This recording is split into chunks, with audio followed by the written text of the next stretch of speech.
Hello दोस्तों, welcome back to our channel science holic by Khadija. And हम लोग class 12 की जेनेटिक्स को स्टडी कर रहे हैं और आज के इस वीडियो में हमारा टॉपिक इनकम्प्लीट डोमिनेंस है, जो कि एक बहुत ही छोटा बट इम्पॉर्टेंट टॉपिक है। तो इस टॉपिक को स्टार्ट करने से पहले मैं आपको बता दूं कि इनकम्प्लीट डोमिनेंस जो है मेंडल के लॉ ऑफ डोमिनेंस का एक्सेप्शन है।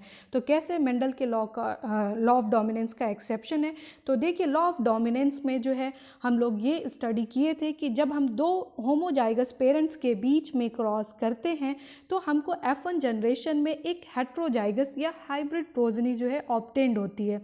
और वो जो हेट्रोजाइगस प्रोजनी होती है उसमें जो है दोनों पेरेंट्स के किसी एक का कैरेक्टर जो है एक्सप्रेस होता है, और जो कैरेक्टर एक्सप्रेस हो जाता है उसको हम कहते हैं कि वो क्या है, हमारा डोमिनेंट है। और जो कैरेक्टर जो है अपीयर नहीं होता है उसे हम कहते हैं कि वो क्या है, रेसेसिव है। तो ये था हमारा लॉ ऑफ डोमिनेंस।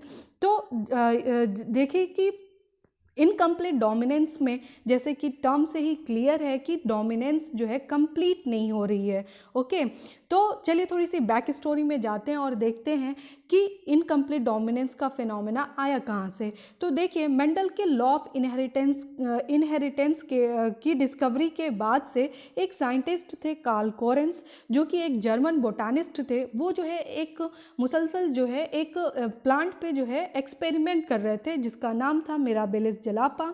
ठीक है, जो कि बहुत एक इम्पॉर्टेंट नेम है, आपको याद रखना है। और इसका कॉमन नेम है 4 o'clock, जो कि मैक्सिमम लोग जो है अवेयर होंगे। ठीक है, तो इस पे वो जो है अपने एक्सपेरिमेंट कर रहे थे। तो जब उन्होंने एक्सपेरिमेंट किया तो रिजल्ट में मेंडल के लॉ ऑफ डोमिनेंस के अकॉर्डिंग F1 जनरेशन में जो हाइब्रिड ऑब्टेन्ड हुई उसमें जो है वो डोमिनेंट कैरेक्टर अपीयर होना चाहिए था, बट यहाँ पे जो है वो डोमिनेंट कैरेक्टर अपीयर नहीं हुआ और यहाँ से जो है इनकम्प्लीट डोमिनेंस का जो है फिनोमेना जो है की डिस्कवरी हुई। ठीक है, तो इस तरीके से इनकम्प्लीट डोमिनेंस जो है आया। तो चलिए देखते हैं कि इनकम्प्लीट डोमिनेंस होता क्या है एक्चुअली। तो देखिए, incomplete dominance is the phenomena in which dominant gene is not completely expressed in F1 generation and intermediate trait is appear. देखिए होता क्या है इनकम्प्लीट डोमिनेंस में कि जब हम जो है दो होमोजाइगस पेरेंट्स के बीच में क्रॉस कराते हैं तो F1 जनरेशन में जैसे कि लॉ ऑफ डोमिनेंस के अकॉर्डिंग जो है हमको जो है एक डोमिनेंट जीन या एक डोमिनेंट कैरेक्टर जो है एक्सप्रेस होना चाहिए। बट जो है इनकम्प्लीट डोमिनेंस में वो जो है डोमिनेंट जीन या डोमिनेंट कैरेक्टर जो है एक्सप्रेस नहीं हो रहा है और एक इंटरमीडिएट मीन्स बीच का कैरेक्टर जो है अपीयर हो रहा है। मीन्स ना वो तो डोमिनेंट है ना ही वो क्या है, रेसेसिव है। ठीक है, तो इस टाइप के डोमिनेंस को हम क्या कह रहे हैं, इनकम्प्लीट डोमिनेंस कह रहे हैं। जैसे कि आपको पता है कि जीन जो है रिस्पॉन्सिबल होता है कैरेक्टर के लिए, मीन्स 1 जीन फॉर 1 कैरेक्टर। ठीक है, और ये जो जीन है इस हर एक जीन का मीन्स एक जीन के जो है हमारे 2 एलील होते हैं। ठीक है, तो एक को जो है हम बोल देते हैं डोमिनेंट और दूसरे को हम बोल देते हैं रेसेसिव। ठीक है, इतना क्लियर होना चाहिए। देखिए, तो जो F1 जनरेशन में जो प्रोजनी ऑब्टेन्ड हुई ना तो वो डोमिनेंट को एक्सप्रेस कर पाया और ना ही तो वो रेसेसिव को, मीन्स ना ही वो डोमिनेंट ट्रेट रहा और ना ही वो क्या रहा, रेसेसिव ट्रेट रहा। ठीक है, इसका एक और डेफिनेशन क्या हो सकता है, two true breeding parents means homozygous cross to produce an intermediate offspring that is known as heterozygous in F1 generation is called incomplete dominance। means वही जब हम दो होमोजाइगस पेरेंट्स के बीच में क्रॉस करते हैं तो जो इंटरमीडिएट ऑफस्प्रिंग ऑब्टेन्ड होती है F1 जनरेशन में उसी को हम क्या कह रहे हैं, इनकम्प्लीट डोमिनेंस कह रहे हैं। तो जल्दी से एक एग्जाम्पल है NCERT का, ठीक है, एंटी राइनम का, उसको जो है हम समझ लेते हैं यहाँ पे। तो देखिए कि यहाँ पे हम लोग ने पेरेंट टाइप में जो पेरेंट का जो हम लोग ने जीन लिया है वहाँ पे हम लोग ने एक प्योर रेड फ्लावर लिया है, 1 सेकेंड, एक प्योर रेड फ्लावर लिया है और एक प्योर वाइट फ्लावर लिया है। हम लोग ने रेड का जो है जीनोटाइप बनाया है कैपिटल R और स्मॉल r जो है फॉर वाइट फ्लावर के लिए। जब हम इनके बीच क्रॉस करते हैं तो इनका गैमीट बनता है। इस कैपिटल R का कैपिटल आर और इस स्मॉल आर का स्मॉल आर, और जब क्रॉस होता है तो F1 जनरेशन में हमको जो है सेम जो है हाइब्रिड या हेट्रोजाइगस प्रोजनी जो है ऑब्टेन्ड होती है।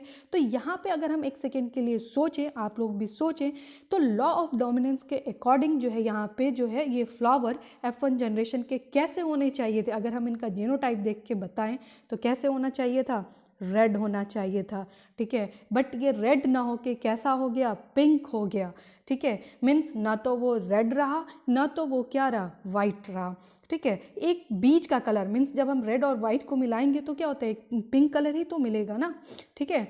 तो लेकिन अगर यहाँ पे हम एक चीज़ और पॉइंट वाली चीज़ देखें ध्यान से, तो यहाँ पे देखिए वाइट का जो कैरेक्टर है वो थोड़ा सा लेस एफिशिएंट है in comparison to red colour, ठीक है। मीन्स जो है पिंक कलर जो वो मोर प्रोमिनेंट है, वो किसकी वजह से, रेड कलर की वजह से। मीन्स जो रेड जो आपका डोमिनेंट कैरेक्टर है वो क्या हो रहा है, डोमिनेंस तो शो कर रहा है, डोमिनेंसी तो शो कर रही है, बट क्या हो रही है यहाँ पे, कंप्लीट डोमिनेंसी नहीं हो रही है। दैट्स वाई हम इसको क्या कह रहे हैं, इनकम्प्लीट डोमिनेंस कह रहे हैं। तो यहाँ तक आपको समझ में आया।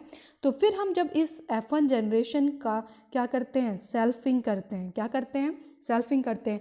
मीन्स जो है इस कैपिटल आर का इस स्मॉल आर के साथ, means capital R small R का इस कैपिटल आर स्मॉल आर के साथ हम क्या करेंगे, क्रॉस करेंगे। तो जब क्रॉस करेंगे तो हमारी गैमेट क्या बनेगी, capital R small R, capital R small R, ठीक है। पनेट स्क्वायर से समझना इजी है, इसलिए पनेट स्क्वायर से इस कैपिटल आर का इस कैपिटल आर के साथ क्रॉस करें तो क्या बना, कैपिटल आर कैपिटल आर।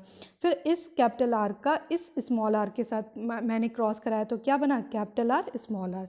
फिर इसका इस स्मॉल आर का इस कैपिटल आर के साथ कैपिटल आर स्मॉल आर, इसका इसके साथ तो स्मॉल आर, ठीक है।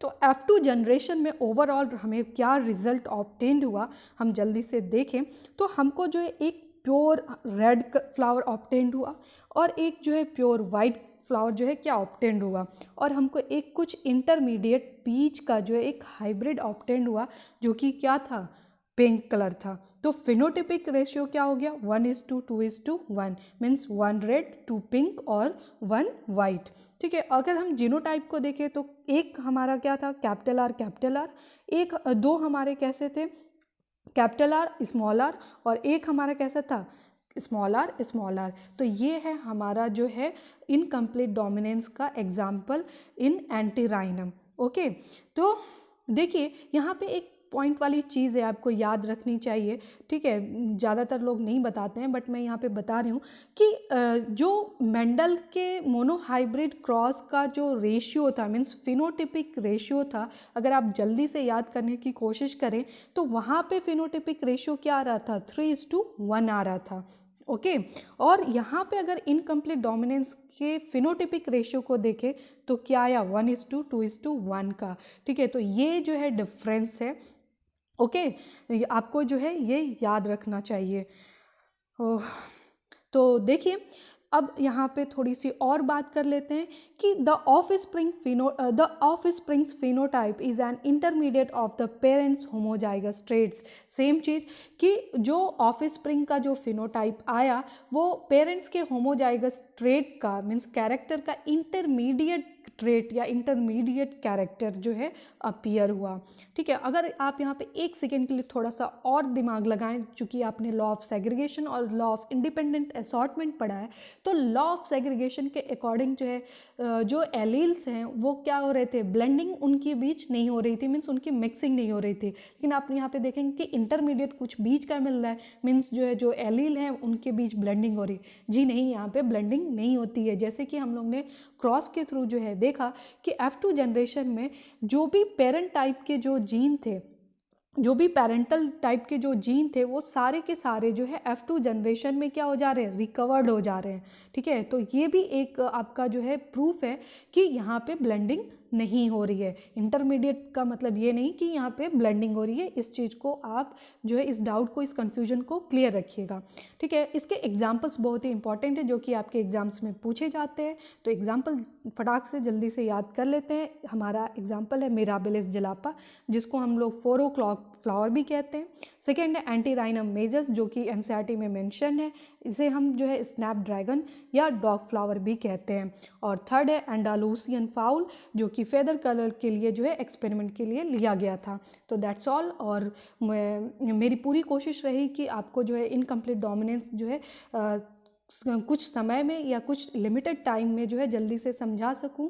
तो आई होप आपको समझ में आया होगा। अगर ये वीडियो आपके लिए हेल्पफुल रहा तो वीडियो को लाइक करें, शेयर करें और सब्सक्राइब करें चैनल को, और अपने दोस्तों में ज़्यादा से ज़्यादा शेयर करने की कोशिश करें और उन्हें भी जो है अपने दोस्तों को शेयर करने के लिए बोलें। इस तरीके से जो है चैनल को भी मोटिवेशन मिलती है और आपके लिए जो है और भी अलग या दूसरे इम्पॉर्टेंट टॉपिक पे जो है वीडियो बनाने में मुझे भी मोटिवेशन मिलेगी। That's all.